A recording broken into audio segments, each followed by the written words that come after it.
Hello, hello, hello. Yes, we are back. Just wanted to let the music play out a little bit. That, of course, is one of Ty's songs, Ty's beats. Um, and that one to me has got a very islandy summer feeling, and it is very, very hot in New York right now. So I feel like that one really fits the mood that we have at least the last few days. So yeah, it's good to be back. It's been a couple weeks, but we are back. We figured we'd come on to discuss, of course, the NBA draft and the current situation going on with the Knicks with regards to their coaching search. So, without further ado, let me bring in Ty and Joe. Hello, gentlemen. Hello, hello, hello. How has it been? It's been a few weeks. We've been chatting, but we haven't been with the fans and chatting to people and letting them know what it's like. We figured we'd give the NBA finals their chance to run their course.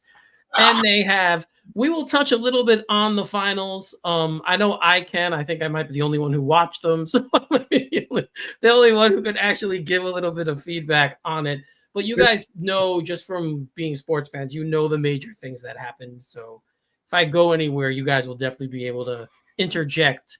But let's start with the Knicks coaching search, because that right now is the biggest issue that they have out there, or the biggest thing or task that they have to check off. As Joe, you can relate to this as with project management. You usually have a task list. Well, this right now is the Knicks on the top of their task list.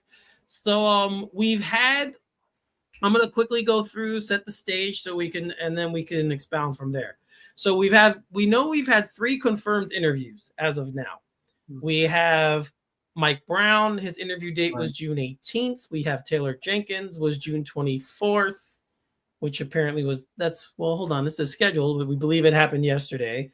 And then they believe Mike Inori actually also happened yesterday, according to what I got, my research that I have done. So,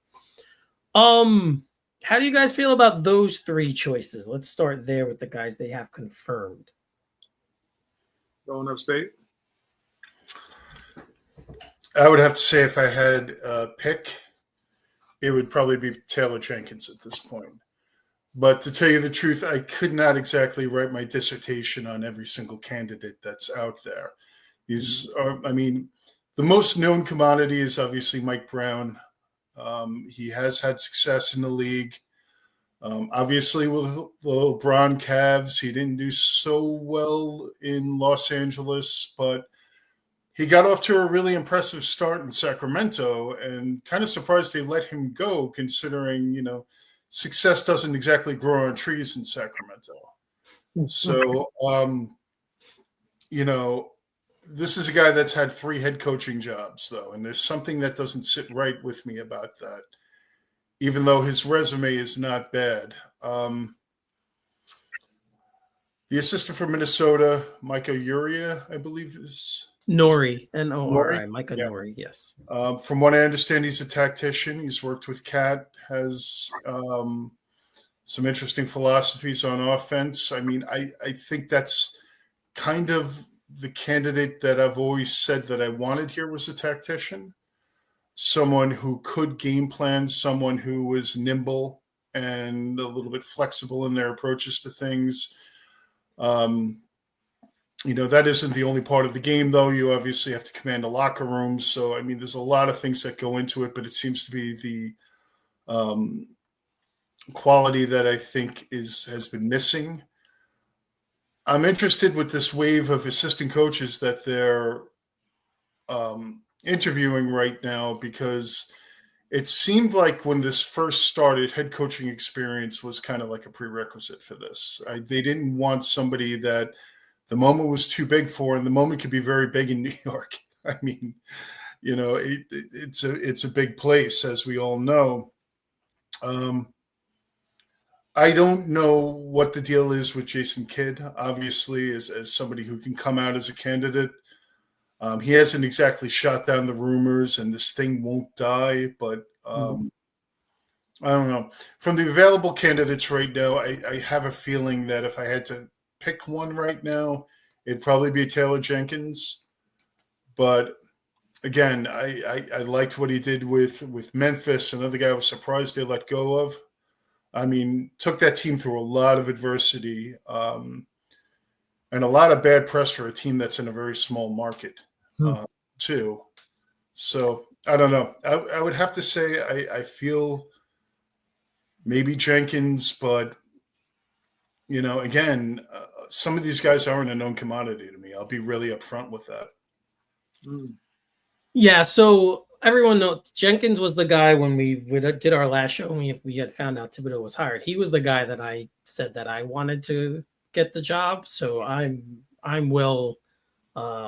My feelings are well known on it. Ty, I think of the three of us, you're probably the highest on Mike Brown. So do you want to elaborate a little bit on why you feel he'd be a good choice? Don't be making this some black connection. I'm not that high. I hear you. We are brothers in arms. We're both chocolate. It is hot outside, and he's probably just as brown as me, so we're both brown. However, I'm not the biggest. Like, the thing that happened with Mike Brown for me was I had to look back over his resume because, much like what Joe said, I never was impressed with him that much. But however, you can get talked into a lot of things nowadays once you get more information on something. So when realizing, I'm like, well, dang, he did go to the finals with LeBron. He did coach LA. He did do a good job in Sacramento. And the key thing was that he was part of 4 championships with the Golden State Warriors as an assistant. That builds your resume pretty nicely. When thinking about New York, coming to New York, the one thing I have a concern about with Taylor Jenkins, which I'm a fan of Taylor Jenkins more than Brown, actually. The concern is it being New York. This is a huge market. It's a huge monster. I'm not quite familiar with his personality. I think you have to have one when coming here. You got to have a very even keel about you. The one thing that Thibodeau did do was he used sound bites. He cut the template out. You got the same story every game, the same responses every game. I'm looking at the film. The game tells you what to do. I mean, we've heard all the cliches. He's a walking cliche, but he's really like stuck in a loop because he's going to continuously give you the same boring answers every time. When I look at a guy like Jenkins, it was a small market he played in. So there's a little bit of concern, although the question marks around Jenkins has been how he handled 2 people, which is Dylan the villain, as we know him as, and as well as Yosemite Sam, a.k.a. John Morant. Those 2 things were two polarizing figures in the locker room, and there was belief that he failed the locker, not getting a hold of it. I mean, that's all questionable. I mean, there was a lot of outside stuff. When you look at with John Morant, I don't think no coach could be responsible. That's an organizational issue. However, the blame was put in his lap. I wouldn't do that with him. I just the Dylan Brooks thing, I'm not 100% sure what that whole dynamic was. I mean, we know his Fruit Loops don't got all the circles in the box. So we have no clue about what was going on in that dynamic, but he was supposedly a little bit of a fracture, I guess, in the locker room.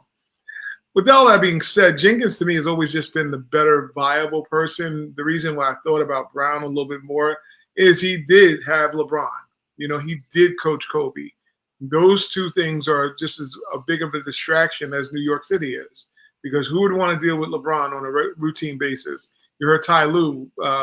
They revisited an interview with Ty Lue regarding LeBron, and he's basically a huge, gigantic, egotistical baby, and Ty Lue had to, do a lot of things to kind of keep him in check. I'm more than sure he railroaded Mike Brown. It probably was an overwhelming situation. I mean, we could also say whether he handled that well or not, and he probably didn't handle it too well. But he won't be too much of a shock factor coming to New York is my question with him. However, we bring up those 2 guys, but I'm going to tell you the guy who kind of got my attention was this Nico guy. Nori, whatever. Yeah, Miko Nori. Yeah. When listening to him, I'm like, he'll fit right in well here. Because how charismatic he is, the fact that he knows how to actually handle the media. I mean, he's handling it during a halftime segment where they come up and he's like, well, I felt it was too boring. the way they interview assistant coaches. So I felt I had to jazz it up a little bit. So this is a guy who's obviously welcoming the attention that the mic in front of the microphone. And when lo and behold, you hear about him, he happens to be pretty damn good at his job. The thing that was brought to my attention today was when listening to some information on him was that, what we don't realize is that he did coach the time that Fitch got hurt. He coached some playoffs. So it wasn't like he's like overwhelmed like the typical assistant coach. He's got some meat in the game where he helped win playoff games as the basically lead person on the bench because Fitch got hurt that time from the referee or whatever it was, ran to him and he extended his knee or whatever. So the moment may not be as big to him as we think as far as a typical assistant who never had his, got it, cut his teeth in the game or whatever you want to say. When you look at that dynamic and the personality and the fact that you couldn't find no player to say nothing bad about him, and he knows the game, he's got a great personality. When you look at him even doing like a little bit of I shared a video about him playing, working with people in the local rec area, and he gets it. He gets the whole dynamic of the family connection. Because I'm of the mindset, I don't think the Knicks need another Thibodeau type. I'm not saying type, but I'm saying the big name coach. They need a connector of personalities and someone who kind of can just put this together like what Phil Jackson did. Like Phil Jackson, I don't think is a great coach. I just think he's a great person to bring all the people together and get them. He can sing Kumbaya. I don't know if it's via the peace pipe, whatever he was doing, whatever he was smoking. However, he did happen to pull all those egos together and got them unified in that aspect. So I don't know. I like Nori a little bit. I mean, Jenkins would be my first choice, period, because I just love what he did in Memphis with the young guys on the bench. They were successful without their best players. So you got to always tip to that kind of person who's a coach. That's a solid point. Yeah. So Jenkins probably, to me, makes the most sense. I would skip Brown, although we brothers in arm. I would skip Brown, and I would go actually to what can Brown do for you? Look at Brown. Brown can't do nothing for me too much. I did buy a car from Brown, though, so that's another story. But however, when thinking about what New York needs and what this team needs, you just need someone. I just think of somebody with fresh ideas is what New York needs. We forget about Jeff Van Gundy was an unknown. He wasn't a star name, coach. Pat Riley, even when coming here, had success with the Lakers, but I think most people would have thought, hey, who couldn't win with Magic Johnson, one of the best leaders ever in sports? So, these are virtually guys that came to the New York stage and kind of reinvented themselves or became themselves in front of, the media and the rabid fans. So who's to say someone like Nori couldn't come in and do the same thing? So I'm a little pro with that. I'd have no problem if they did look at him real strongly. But Jenkins, in my opinion, should probably be the main choice. Yeah, it's interesting you brought up, well, we're talking about Nori just based off of what I saw. But I immediately thought of, well, we know one player on the team knows him pretty well. Yeah. And, so you wonder what if that had any impact on the Knicks looking in his direction. If Karl Anthony Towns was like, hey, the players loved Micah when I played there, like we all loved him, and so and that, you're right. I think that's the kind of guy that they need. Mm-hmm. Someone who understands people, understands personalities, can relate to everyone on that specific level, mm-hmm. And is a developer. Because someone who can maximize the talent on the roster.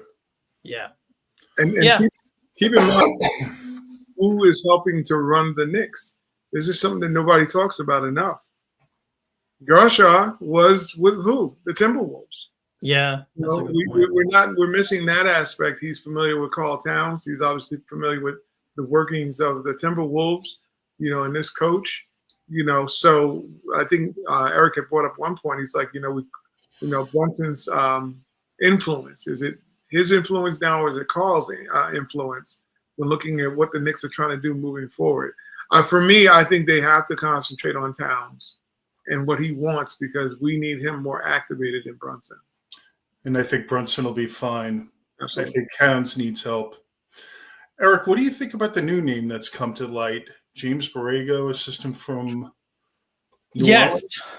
Yes. So him, there's been some other names thrown around, or the guys who are expected or are gonna or potential interviewers. Borrego is one of the guys brought up. David Adelman from the Nuggets is another guy. Rick Allen's Charles, kid, I think, right? yep. Charles Lee, the Hornets head coach, and Chris Quinn from the Miami Heat. Those are some other guys that have been kicked around. Borrego, yeah, we just heard today that he was apparently they're going to bring him in for an interview. So, I mean, he did coach already. Charlotte again. He coached the Hornets already, and I don't know. I know he's good. I know he's a good offensive mind, and it seems like all these guys, that's what we're kind of seeing, except for Brown. All these other guys seem to have their better offensive minds, which again, kind of goes hand in hand with what I've been saying and what we've all been saying about, the Knicks' talent now is offensive heavy. They should have an offensive mind. That just kind of makes sense. That's the reason, yeah. Yeah. So, Quinn, just because of the Heat, Spoelstra, Riley connection, he's an intriguing name for me. I don't know much about him again, but if it's the player, the guy used to play, if it's the Chris Quinn is he that the same guy who played for them? Right there. If it is, yeah. I'm just a little, That doesn't ring a bell on their roster. Let me look up. I'm just a little reluctant of Miami assistant coaches coming anywhere. I'm just sorry. Maybe it's my David Fizdale Tourette's that's kicking in. I just don't want none of any of those placebo Pat Riley's disciples like Fizdale was. Hopefully this guy is not like that. Because Fizdale was terrible. Yeah, it is him. He did play for the Heat. You play? He did. Yeah, you're absolutely right. I'm looking at it right see. now. They tend to. They had 3 seasons in Miami. Yeah. See, sometimes my elephant brain kicks in and I remember stuff like that. So there we go. Chris Quinn. But yeah, I mean, I like this. This kind of leads to the larger point that I want to talk about, because the Knicks have been getting skull dragged for the not having a coach lined up. Like, why don't we have the guy ready? Like, why wasn't he hired the day after they fired Tibbs? And I love that what they're doing. I love that they're casting a wide net. I love that they asked about They asked about Kidd and Finch and Udoka and Snyder and Donovan. Like, I love that they asked about all those guys, inquired if they're available. Like Joe brought up before, we still don't know what's going on with Kidd, because that's not dying. And he's kidding. Yeah. And all the other guys got extensions, but he still hasn't. And then assistant coaches have been leaving Dallas to go other places. And hopping ship is not uncharacteristic for him. Oh yeah, that goes with his DNA. Like, yeah, That's what I'm saying. So, I really like that they're doing their due diligence, and they're having a process, and they're not just going with the next big name, because we know historically that's what would have happened. Whoever was the next big name out there, he would have been hired by now. Can I just jump in a little bit, because sure. That was free Jimmy D. I'm standing in for Craig tonight for being an Uncle Jimmy supporter. That's simple. This is the one thing that kind of pisses me a little bit off about this whole thing when bringing up the process of what the Knicks are doing. And Eric brought up the greatest point just now. If we're in the old Knick regime, which is the Jimmy D-led Knick regime, so to say, where he was the meddling owner and et cetera, et cetera, et cetera, we would have a named coach in here right now. We would have someone in here who was just a name, just to bring him in, just for the cachet, to win the back pages, the belief that, this person is going to come in and be the savior. What the Knicks are doing under Leon Rose right now is currently what they did when they hired Thibodeau. They took a long time to go through the process. I think it's weak juice that the media people that's covering the Knicks, the first thing and last thing they bring up is got to be Dolan meddling. It's got to be him having the influence. Tom Thibodeau packed his own trunk. Yeah, he did. He packed his own trunk. I mean, when we hear these things about how great Thibodeau is, I don't think nobody took away how great Thibodeau was as a coach and what he brings to the table, being the taskmaster, the reinventor of franchises, getting you stable. All those things are true about him. But what also is true about him is that every stop he's ever had ended the same way this one did. He had his own stubborn recall of not wanting to make any changes, not developing a bench, keeping a short rotation. We all said he killed Derrick Rose. We all know about that. You know, all these things that you see, you know, he came into Minnesota, he traded away Zach LaVine, all the young talent to get Jimmy Butler. All these moves are Tom Thibodeau-ish moves that have a little shelf life to them. It works great for 2 or 3 years, and after the 4th year, no one wants to hear him. Yeah. He wears on his players, he wears on the franchise, and he's gotten fired before he got to the Knicks. It's a difference if he was on the Knicks and he'd won titles and they're like, oh, get out of here, you only got to the 2nd round.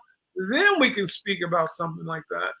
But this guy's pattern has been the same pattern, although we were hoping something would change when he came because he said he changed, you know, which is probably the worst thing to listen to. Anybody tells you, oh, I've changed.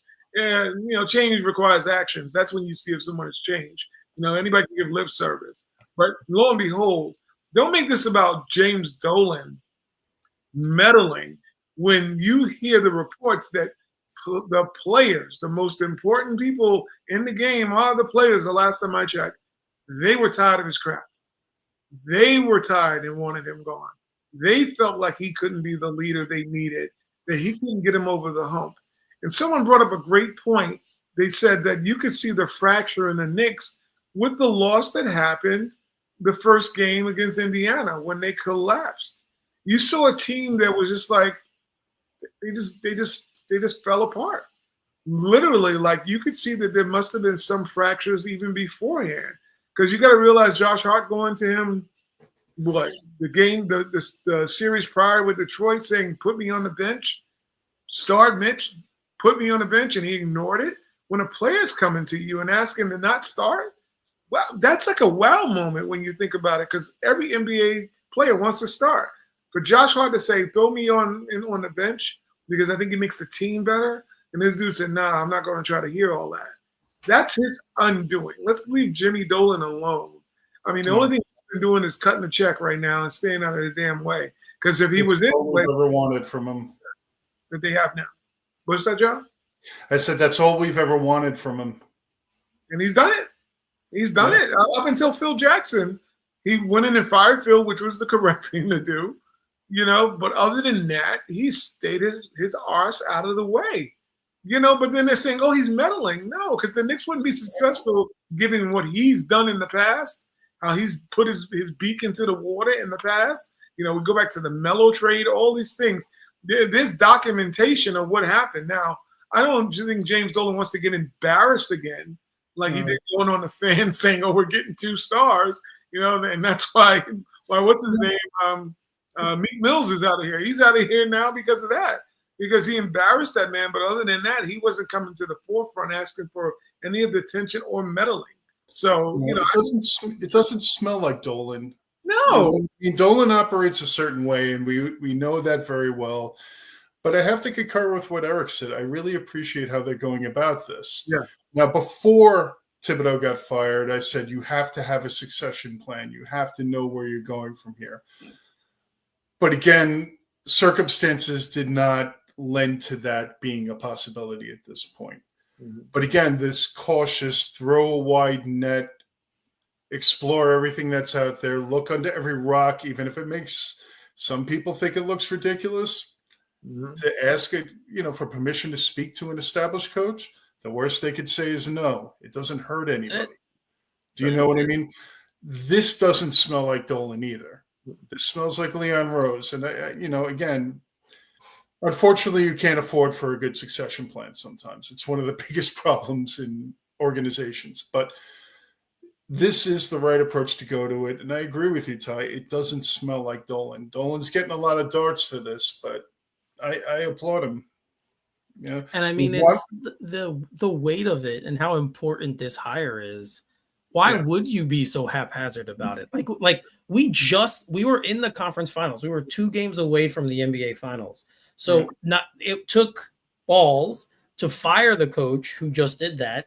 And so you can't be hasty and just pick a guy because he's there. You have to do your search and find the right guy for this job. Exactly. And look, I'm a fan of the New York Jets. I've been through so many coaching changes, the Knicks as well. So I know my coaching changes in my life, and I have never, like, when the Jets fired Saleh, they fired him in season. Postseason came, they took their time. They hired Aaron Glenn. Like, it wasn't a rush thing. They interviewed plenty of candidates. They hired the guy they wanted. That's how this works. That's what you do. You don't just because you fire someone doesn't mean, oh, the other guy's knocking on the door. If it's great, if that's how it's set up and you have it done, then great. That's fantastic. But I honestly don't think they were dead set on getting rid of him until the exit interviews. And then they had the conversation. They're like, this guy, he lost the locker room, because that's really it sounds like that's really what happened. Well, that's the question. Like, when people talk about Tom Thibodeau, they like defending him. You have to ask the one question. The Knicks are 2 games away from the finals, 4 away from a championship that we haven't sniffed in 52 years. How bad was it that they had to fire him? See, that's the thing that they're not asking that question. They're saying, oh, well, the Knicks are screwing up. Think about that. They've been loyal to that guy for all these years. They gave him an extension. What went so wrong in those post interviews that made them say, we got to get rid of him because this is not working? Yeah. It's 2 ways of looking at it. You could say preserve it and run it back. Why? To have the same strange results? Because clearly when Mikal Bridges first came out and said something, that was the key. Then the blow up on the bench with Josh Hart, who was the biggest Tibbs supporter. You watch those 2 going back and forth. Like, Josh is looking at him like, where am I supposed to go? Basically, when you look at the context of it. And he's like, oh, do your job. And he's like, you see that exchange. That's ugly. And then the other exchange after that with Karl Towns, Brunson, and OG. Granted, it was player related, but it was also about them not knowing the scheme clearly, and someone was missing coverage, which should have came from the bench, where the coach should have said, hey, we're not covering right. So clearly you're seeing these little bit of fractures here and there. You got to ask yourself, what went wrong with Thibodeau for them to get rid of him, where this is the closest the Knicks have been since '99? And they said, get the hell out of here. That's crazy. It looks bad in the public eye because of what he accomplished here, but you can appreciate what someone has contributed, but still taking a 100-foot view of the situation, realize you have to move on. Right. Exactly. Again, loyalty is a beautiful thing, but if it gets in the way of an effective strategy to move you forward, it's counterproductive. I mean, I was surprised they fired him. I think I was the only one in the show that was surprised that they fired him, but it was the right call. It was undoubtedly. I mean, I know I mentioned it was a possibility that it could still happen, but I didn't see it coming at all. So I'm not going to sit here and say, oh yeah, I saw it coming. No. I did not see it coming at all. But just to sum up everything we're saying, I mean, Mike Malone just got fired, guys, and Mike Malone won an NBA championship, and his team was headed to the playoffs, and they have the best player in the league, in my opinion. So the best player in the league is an important thing. When we were talking about Brown, I was like, yeah, he had LeBron and Kobe. Yeah, success. Right. And this is also a very, very good roster. It's the farthest we've gone in 25 years. It's also the best roster we've had in 25 years. Absolutely. So, I mean, there's always a counterpoint to when you look at all of this, I think. Yes.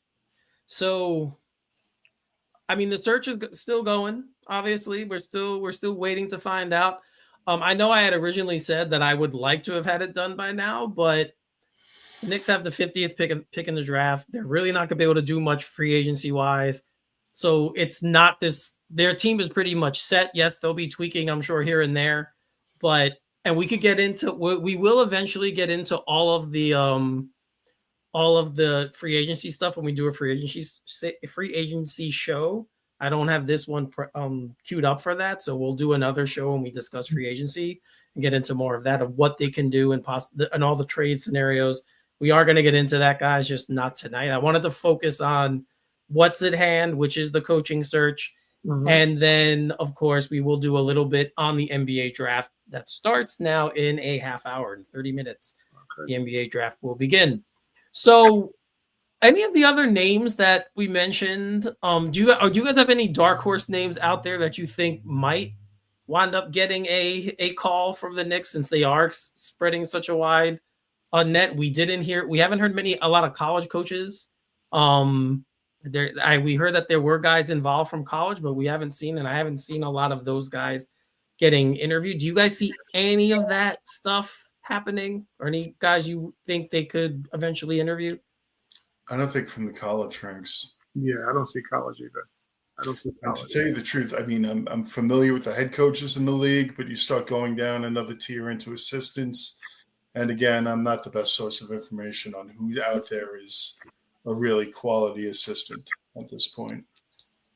Well, I've always been a Sam Cassell fan. I thought he would have gotten some sort of. That's an interesting name. Being that he didn't, just lets me know. I think Sam Cassell is falling into the Ewing category. Like, we know Ewing has been an assistant for so long, and we're like, oh, when he's going to get a shot? When he's going to get a shot? Well, maybe they won't get shots. Maybe it's got more to do with being able to communicate what you're trying to do. You know, I think people forget that they're interviewing this person like a job. It's not like they're interviewing like, oh, yeah, we know you can coach, just go out there. Because where the Knicks are currently, this thing is multi-layered, because you hear the criteria being reiterated that the Knicks want someone who communicates not only with the front office, people, they also communicate, the coach has to communicate with the medical staff. They're doing this list is what Thibodeau wasn't doing. So when you hear this list come out about, what I always say is normal coaching, that lets you know how abnormal the situation was in the locker room or in the dynamic of the organization, when they're asking that the coach be responsible for not only communicating with the front office, but to also develop the players at the end of the bench, the young guys. These are all things Thibodeau wasn't doing. So that person has to be a great communicator. That's why Nori, to me, sounds like a good idea, because you're talking about someone who can network. And he seemed like he's great at doing that, actually. Like, he can relate to people and get them on the same page, because that's what the Knicks are looking for. They're not looking for just a coach. This is someone who has to do a lot more than just coach. Yeah, and I mean, let's everyone out there knows I'm a hip hop fan, so let me just throw this out there. If they hire Nori, and he better come out the super thug by Nori when he comes out. I better get that when at his press conference, because I think that would be fantastic. Okay, going up, a couple of names that I'm surprised we haven't heard linked yet. One, especially Budenholzer, we haven't heard him. No. And I thought that he would be a guy they would consider, again, a guy who's won an NBA title. Obviously, there's a connection to Giannis. I don't know how good that relationship is anymore, but maybe that's why we haven't heard. Maybe that's why we haven't heard his name, because the Knicks still have hope for Mike Budenholzer. Frank Vogel's another guy I thought they would consider. He's been a very good coach everywhere he's been. He's also won a title, even though it was the bubble, but he has won a title. So as another coach out there, obviously, Ty, you brought up Sam Cassell. I think I could see maybe Vogel getting an interview. If he's expressed interest, I'm sure he has some there. Any feelings about any of those guys? I think Bud is like the one that has gotten his reputation ruined, because his stint in Phoenix, from what they're saying, was ugly Wanda. Like, he had no friends, he had no allies amongst the players. They literally turned on him, and that's why he was ousted. So I don't think they want to retread that. And of course, when we're talking about what's his name, not Budenholzer, but Vogel. Vogel. I mean, he was also in Phoenix. Imagine that, 2 championships go through Phoenix and they get ousted within a year of each other. And before that, that was Monty Williams getting ousted. So Phoenix is a dumpster fire, probably ruining people's careers as we speak. So I don't know. It was good coming out of Indiana. I liked him when he was in Indiana. I'm going to say Monty Williams, who was actually a very promising coach before everything happened in Detroit, But he also had some personal problems, I think, with his wife's health or something She died. before. She died. Right. There were some things that happened, but I remember him being a very desirable upcoming coaching candidate. When he was in New Orleans, he was excellent. He was he was the new thing coming in, and then when he got to Phoenix, DeAndre Ayton actually, that whole thing got ugly. So, the fish rots from the head down, though. That place is just that's bad ownership in Phoenix too. That's a bad culture. Well, we have a visitor. There's been a knock on the door. We have a visitor popping in. We got somebody. He has to move. He has to fix his camera because we can only see from his eyes down. But I'll bring him in now. Down for you. What is up, Craig? Hello. So, have you been paying attention? Do you want to chime in on the coaching search? Tell us what your thoughts have been so far. So I've been paying attention as much as I could. I got a 2-year-old making noise, and I got 15% on my phone. I don't know where my charger is, so this may not last long. No, I've been watching since I got home. I think I'm dead set on Kid. I think there's something there, and I think that's probably going to happen. I really believe that. I would be okay with that. I would be okay with it. Yeah. It's just too much leading to it not happening. Right. His coaching staff is getting depleted. He hasn't had an extension signed yet. Got his son popping up on posts using emojis, questioning. What's the guy's name? Scoop B. Yes. Whatever his name is. I mean, that probably means nothing. Probably just a kid just being a kid, but just certain things that kind of lead me to believe that this may happen. Yes. I don't know. No, I totally see that, and I definitely I keep waiting to hear that he got an extension. Like I keep waiting to wake up or get an alert that he got his extension. But the longer that goes on, I mean it's definitely a possibility because for all we know, and I'm not saying this happened, and I have no inside information, but for all we know is that it's already decided that if he's available, they're going to hire him. I mean that could be done, a done deal if he shakes free. And the longer the Knicks don't hire someone and he's not extended, then these questions are going to come up. And as we know, the Knicks have been getting coaches paid all over. Billy Donovan's getting his extension now, from what I understand. Yep. So, and this is the one that I love. I'm sorry to move you off. I love about this front office, man, because they may not do anything perfect. They may not bet 1,000 every time, but from just a relationship perspective, and whether it's intentioned or not. Whether it was intended or not. You got 2 coaches got re-upped by their teams just by asking. And I don't know if they're CAA guys or not. But Udoka is. I mean, again, people may call this a cutthroat business, and you got one of the Morris twins talking about Leon and West pulling their crap. Okay, but they're getting guys paid, right? So they're building equity or good relationships throughout the league because you have a front office guy who used to run it. You have a front office guy who used to be a GM. So I mean, not a GM. I'm sorry, an agent. So it's I like that from that perspective. But if their window is 2 to 3 years, to your point, Eric, why not be as pragmatic as humanly possible and just take your time? You have the 50th pick. What does it matter? Like it doesn't make any sense to me to rush it. You got the whole summer. Sorry, I mean it is what it is. So I mean, I don't know. Yeah. I mean that's exactly what we've been saying. It's not like they're flush with cash and they have to make all these changes and they have 2 first rounders and picks they have to make, and you really want to know who the coach is because that's going to impact what you do. I mean, it's not there, so they're going to be a top 3 seed again anyway. The East is open. I mean, this is it. Like, if you know your window is there, you better take your time. Like, I'm not absolutely. Mad at this at all. This is a golden opportunity. This is their shot. and like we're seeing, we could bring this up too. We're seeing what that second apron is doing to other teams, right? And how they're now having to adjust because, I mean, it's funny the owners did it to themselves, but Yep.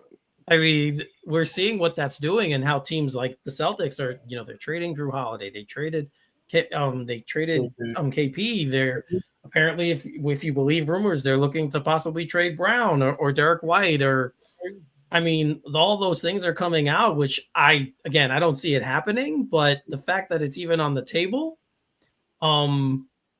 it's a little bit surprising because yes, Tatum will be out next year, but if he comes back and he's even 90% of the 100% he was before, he's still a fantastic player, and there's a lot you could build around him. So the windows now are shorter because of that second apron, and I think the Knicks right now are in a very, very good spot. Brockauer, as we know, is fantastic with that stuff, and he has them sitting in good position. So I don't think it's out of the realm of possibility that Brown could get traded. I think teams are starting to realize with the second apron realities that are just kicking in right now that having two players making over $50 million a year doesn't work.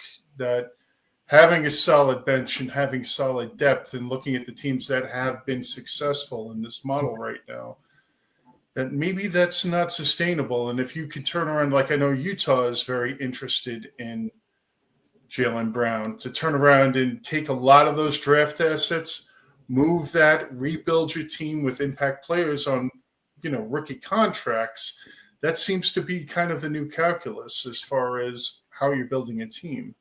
You have to be more discerning with who you're throwing $50 million at. And Jaylen Brown's a great player, but he's not worth $50 million. I don't think he's worth $50 million. He's worth $50 million in Utah. In the words they said, he ain't him. He ain't him. When he signed that deal, everybody was like, "Really?"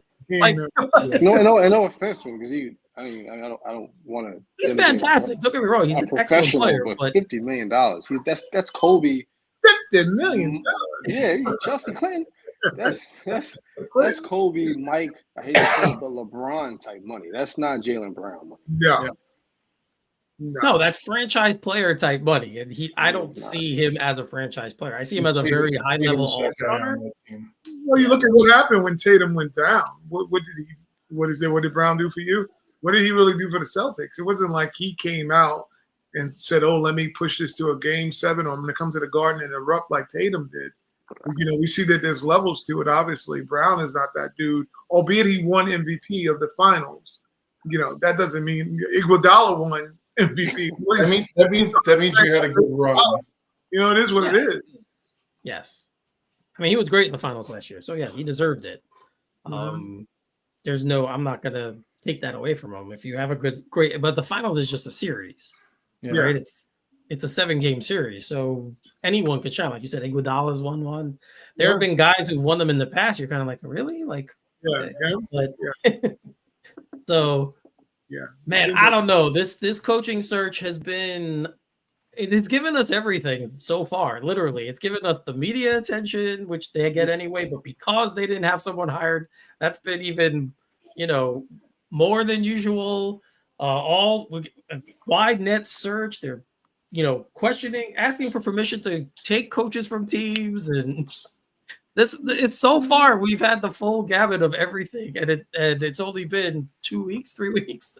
Yeah. It hasn't even been that long, so we'll see how this ends up. But it's gonna we'll keep you guys posted. Again, if we're available when they hire a coach and we can hop on a show, we will hop on a show and discuss who they hire. Definitely want to be one of the groups you hear our opinions, because I think we give a different perspective. We're a little older than most of the guys who do this, and I think we give a different take and different perspective on how things are going. All right, so I brought up, obviously, we know the NBA draft is coming on now in 15 minutes, about a little over 15, about 16 minutes. So I did a quick little search with the help of Copilot, because Microsoft and Copilot and ChatGPT and all that stuff is fantastic. Mm-hmm. And it can summarize things for you, and it could give you lists of players. And so the Knicks, as we know, have the 50th pick. As of now, there's been rumors that they might move up in the second round. I haven't heard into the first, but you know, this draft night things happen. Probably going to happen while we're talking, but we'll see. So apparently the Knicks' top targets, and I will go through them, and you guys can tell me if you've heard about them, want to know anything about them, did a little research yourselves. But it seems like the top guy they're looking at 50 is Mohamed Diawara from France. That was my basketball Tourette's. I'm sorry. Well, I will say this: we picked the guy from France last year in Dadier in the first round, right? And we like the way he looks. So maybe the French are coming up. You know, maybe we I know we're all still burned from Frederick Weiss and Frank Ntilikina. We have those guys in our head. A bunch of them got drafted last year. Yeah. No, they did. They did. So he's a long, athletic forward with defensive upside and corner shooting ability. He's a high upside international prospect. Could be a draft and stash or G League developmental project. That's what they have him at as number 50. Sounds about right. Sounds about right. Well, he's 6'8" with a 7'4" wingspan. I did watch some video on him. He is pretty athletic. Yeah. Like we keep talking about, the Knicks do need athletes, and at this part of the draft, that's what you're looking for. You're looking for guys like that, similar to Huck Porty, who we got last year around the same range, who we're all pretty high on as well. A couple guys more closer to home, and the guy I keep seeing brought up as the guy, which is weird to me, is Chucky Hepburn from Louisville. He's a point guard from Louisville. Yeah. He's a guy I keep seeing as being highly mentioned, a guy in that range. I don't think they need a point guard. He's also a smallish point guard, but I've seen him mocked a few times to them. Dylan Cardwell from Auburn, 6'11", 255. He was eating some snacks when I was watching YouTube. He's like, he called a timeout in the middle of my YouTube and was like, hold on, is there White Castles near? He was a little thickums as far as I was concerned. Well, yeah, they say, yeah, I mean, rebounding, shot blocker, rim runner, that's what they're giving us. Any guys that you got, any players you guys have looked at and saw and want to talk about or think they might pick at 50? I'm going to check out of this one. Not 50, but they do need to think about trying to move up. There's some dudes that I saw that I've been watching, well, at least two. That's Theoro, and that's Brea. Yeah, Brea. Yeah. What Brea is like, that's like, for Craig being on here is apropos. You like Allen Houston? It's probably the guy they need to go get, because he is just lights out from three. And he's a big guard. Everything that we need, that we're talking about as a two guard, and he's a New Yorker. That dude has range. I mean, if you want somebody who can shoot the lights out, and I'm not talking like that college three, because you kind of get wrapped up, say, oh, it's a college three, how that's going to transfer. He's beyond college three. He's pulling up in your face. It's not like he's sitting there going, oh, he's pulling up. He has a great shot fake that gets guys lifted like an elevator. And next thing you know, he's already moved and he shifted to the side, and that thing is money. His game is complete waterworks. It's wet. I'm just trying to tell you. They're going to get somebody that they possibly, but they're going to have to move up to get him. I don't think that he's going to be available at 50, because there have been talks about them wanting to move up in the second round, at least to a higher level. So that guy and the trio, I want to make sure I'm saying his name right. He's from Arkansas. Theoro. When somebody bounce off the page, he can't shoot. Let me just preface that. He can't shoot, but he does a lot of everything else. That when you watch the footage of him, he's an unbelievable athlete. It's OG, but finishing. So imagine OG if he didn't have to do that whole squatting thing that he does, like he's doing like a yoga exercise, like he's doing all this squatting, and OG is. It looks like he's working on his core during the middle of the game, and he still can't dunk the way you want it. This dude is the complete opposite. He's all man, all muscle. He just can't shoot. He's not a great three-point shooter. He has a very low three-point percentage. But however, the rest of his game, he jumps off. He absorbs space like nobody I've seen. The Knicks should want him. we don't have athletes. You know, we don't have nobody that you go, oh, did that guy jump? Like Jalen jumps over a piece of paper. That's about as high as he can jump. This dude is jumping over everybody on the Knicks. So picture Obi, but more powerful. That's who they should be going at. Joe, did you find anyone that you think they should highlight, or a guy you'd like to see them draft? I did not put the prep work that I put in for last year, but I will tell you positionally what I think they need. Mm-hmm. Okay. Rim running, shot blocking, rebounding. Mm-hmm. They need bigs. They need bigs. They need to keep taking bigs until it works out for them. And they have some kind of a succession plan, because I don't know in the second apron how they're going to sign Mitch. Mm. They got to start bringing out some people that can contribute on that end. Mm. Mm. Well, Mitch will get a raise, and we don't get the financial wiggle room for that unless someone else goes. When is his contract up again? I think he has another year. He's through this year coming up, and then he's unrestricted. Yeah. And he had a descending deal. I remember that. It was he did. Yeah.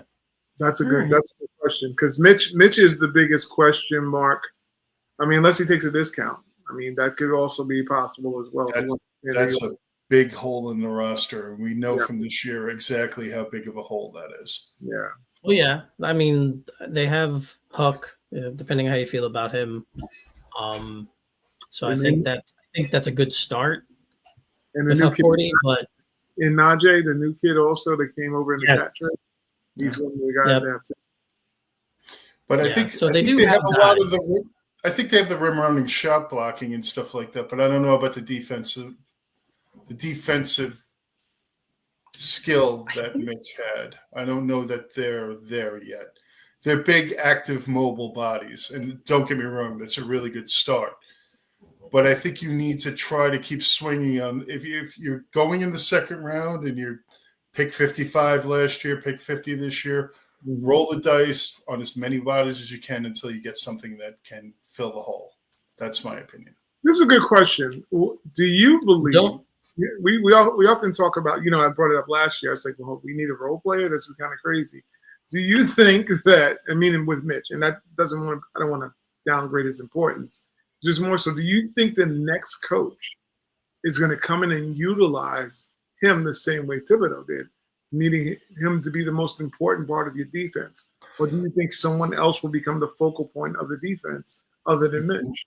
I think really, really intelligent people went out and got Rudy Gobert when they had Towns on the roster to fix the Towns problem. Now, again, I think that Mitch is one of those players that can also help with the Towns problem. Right. I think if you get somebody in there, they're going to look to accentuate what Cat does well, and he does it better than anybody, right? And they're going to try to mitigate the other side of the coin. And that's where a player like Mitch comes in. I think another person coming in, if they're a tactician and they're looking to really kind of strengthen the product on the floor, I think Mitch will be just as important, personally. Because that's a lot. You guys don't. I just think it's a lot of pressure on Mitch because of the health. That's why I'm wondering, will someone see him in the same light of someone they need to utilize? Because, obviously he has not been healthy other than this year, and that's because he played half the year. Someone's going to be relying on him to actually defend, basically to be the Charles Oakley for Karl Anthony Towns, basically. You're asking someone to come in and do that full time. I'm just wondering if Mitch will have the same, I don't know, if someone's going to believe that he's the answer as much long term. Short spots, like in the playoffs, obviously we see him come in and he's brilliant for those short spans and short series. But I think for the full time of the year, it makes me wonder whether or not someone would want to count on Mitch long term. That's what I'm wondering about. And you hit count on, it makes you wonder if the Knicks are going to invest in him and what it'll probably take, considering the health issues and the availability and the financial constraints. But because of that as well, his asking price can't be as high because of his injury past. Yeah. So there's a lot of things that factor into it. I think if I look at the NBA as a whole, certain teams have one of those types guys, and the Knicks are one of those teams who have it. So I think it's really hard to replace someone like that. It takes a couple years for these guys when they come in now, especially big men, to develop a little bit into what they're going to be. Mhm. And if you're working within this window, I think you have to continue to have him on your team or a player like him. So again, I think Huck Porty showed really good signs. Yeah. I think we should go into the season with him as the backup center. Mhm. And then those two should be your centers for this season. What happens after this year, I don't know. I don't have any problem with Joe's idea of them drafting a big, especially at that spot. They did it with Jericho Sims. They did it with Huck Porty. The Knicks have shown, this front office has shown that they do these kinds of things. Mitch himself, although there was other things around it, was a second-round pick as well. So, I mean, there are examples of these guys who are picked in the second round becoming mainstays, especially at the center position. This isn't the 80s and 90s where centers were picked in the first round. We're seeing this more in the second round now. Exactly. And those guys have turned out to be fantastic players. I'm surprised Craig left because there's a guy out there from Villanova who I actually like. His name is Eric Dixon, more of a scorer type power forward, tweener type power forward, small forward. But again, because of this team, I don't think you can deny that connection there. I think it's very possible that the Knicks could look at that direction. I think having another power forward on this team would not be a terrible thing either. Adding another player like that. So, Craig, I had to bring up the Villanova guy because you are here, and I'm actually familiar with him. He goes to my barber. I see go. him every once in a while. But he's a small, like he's kind of like Barkley without the hops, right? Like his biggest issue is honestly his rebounding. He could score, like the guy can put up points, but the rebounding is a little bit of a problem there. He only averaged about 5, which for a power forward, you're like, kind of wish they're closer. At least in college too, you're like 7 or 8. You're a little bit better. From a local standpoint, for me, because he went to St. John's. If the Knicks draft RJ Lewis, I will be happy with that. Just because he went to my college, watched him this year, was Big East Player of the Year. It's just weird now that we're seeing Players of the Year in conferences not being taken to the second round. It's just wild to me. Still, right? Still to this day, you always expect those guys to go early. Well, really quickly, before. Obviously, I don't think there's any chance he doesn't go first, but would anyone be surprised if Cooper Flag is not picked first? Will you be? I shouldn't say that. Who do you think would go first? Would it be Dylan Harper? We know it's not Ace Fairley. You don't want nobody. That dude, I heard that they're trying to steer him to the Nets. Like that's what I read. I think his agent is Washington. Sharif Cooper, or is it Sharif Cooper's father, whatever it was? Supposedly this guy had dealings. I guess he doesn't have a great reputation as an agent or as a person, it seems. But he wants to go. I think he's either trying to go to Washington or Washington.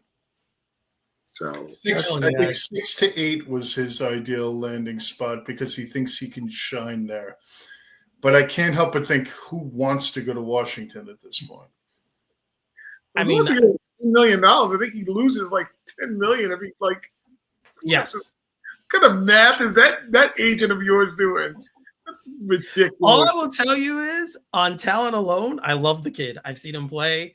Mm-hmm. He's got tons of talent just oozing out of his body. But again, he's young too. He's 18. He's not even like a lot of these guys are older. He's a very young player. On talent alone, I would be happy. I would be happy drafting him. You just don't know what's going to happen because of because of the other factors involved.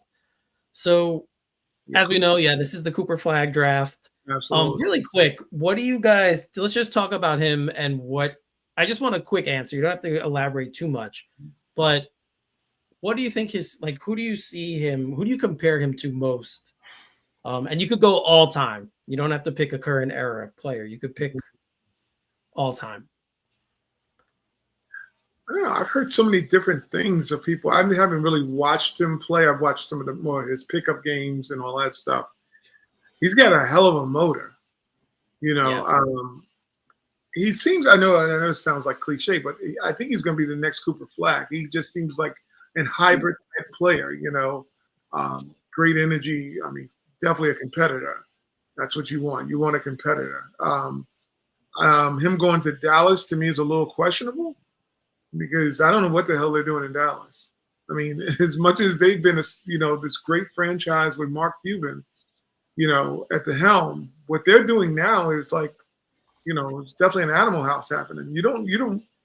Are they in the basketball business or in the casino business? Because that's literally what you're asking. Now, what coach is going to develop Cooper Flag under the Dallas Mavericks when you basically annihilated your whole coaching staff outside of Jason Kidd? So, what do you want, Kyrie mentoring him? Kyrie's going to be coach. You think Kyrie's going to be coach? I'm going to put him on Amazon. He'll be all right. Everyone can coach, right? That's what Kyrie said Right. at that time. Yeah. I don't know, but I think he's a hybrid type player. I don't know if he does one thing great. I think he's just going to be an all around basketball player in my opinion. You know who I heard today? Andre Kirilenko with a better jump shot. Oh wow, really? Oh, He's more physical Yes. than Andre. that was interesting. I think he does have franchise player talent. I think he still needs to grow into that. But for me, of all the players I've watched and a guy who grew into it and became the player I'm going to compare him to, Kawhi Leonard to me is his. Oh wow. ceiling. I think he could be that type of a player. Again, I've watched him plenty in college, and yeah, there are certain things, especially offensively, he needs to work on. He doesn't have doesn't really have go-to moves, I'll say. That's something he's going to have to work on, developing a little more of his offensive game. But, I mean, he's essentially, you could play him at any position because his wingspan, he has a 7-foot wingspan. You could play him all over the floor. He can create. He can pass. Like, he's got a little LeBron in his game. Obviously not to that level.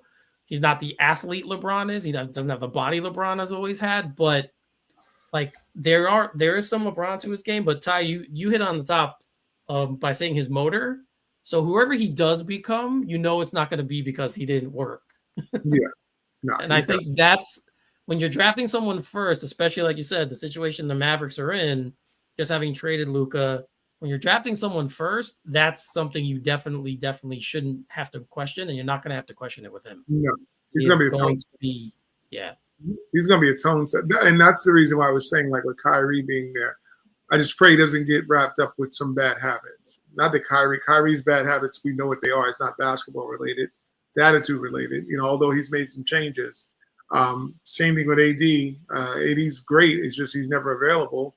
I question AD's off-season regimen. I mean, how can you not? Because the dude stays injured every year of his career. I just wonder what you're doing in the offseason where you're never healthy. Somebody like LeBron probably would be the better person under his tutelage because it's kind of the same attitude, same motor. He's more aggressive, I think, than LeBron has ever been. But it's going to be interesting. I don't know. Dallas is becoming the Clippers. That's what they are right now. Yeah, definitely is a little crazy ever since Cuban gave up majority stake. It was crazy when he first got there because of him. Then Cuban kind of smoothed it out a bit. And now it seems to be turning back to the crazy time again. So it's going to be interesting to see what happens there. But I am Luka is just crazy. That's just they traded Luka with no bidding war. Who the hell would do that? That makes no sense whatsoever. Nico Collins, that's who. It was the only Nico. I think Nico was working for the Lakers. I think Nico was double agent. Well, yes, where he went, yes. Look, they sold pretty well, didn't they? The buses are very well off. Not that they needed the money, but they really got the money now. They can go stomp on Eddie Murphy's all they want. Leave all the dirt stains because they got a hellified checker now. That's crazy. Jerry Buswelly rolling over his grave. Yeah, man. The Lakers. Lots I could say about that team. There's lots I could say about the Los Angeles Lakers. Nothing good. So I won't go there. So you guys, the question I had to ask you guys, do you think now that we're hearing about, obviously we talked about Boston and we know Indiana's situation, are the Knicks not supposed to go to the finals next year? Like, would you not look at that as being, if they don't do it this year, then we're just going to die like ringless? I mean, like we'll never get to another finals because technically it's the most shot. The strongest team theoretically in front of them is Cleveland. Mm-hmm. You know, that's I think, I kind of agree with Joe. I do think that the injuries impacted them in the playoffs. They happened at the worst time. I do think if they were healthy, they would have beaten Indiana. That's just my opinion. Still formidable. Yes, I thought they matched up better with them. With Indiana, they were better when Cleveland is fully healthy. What they do well would have beaten what Indiana does well.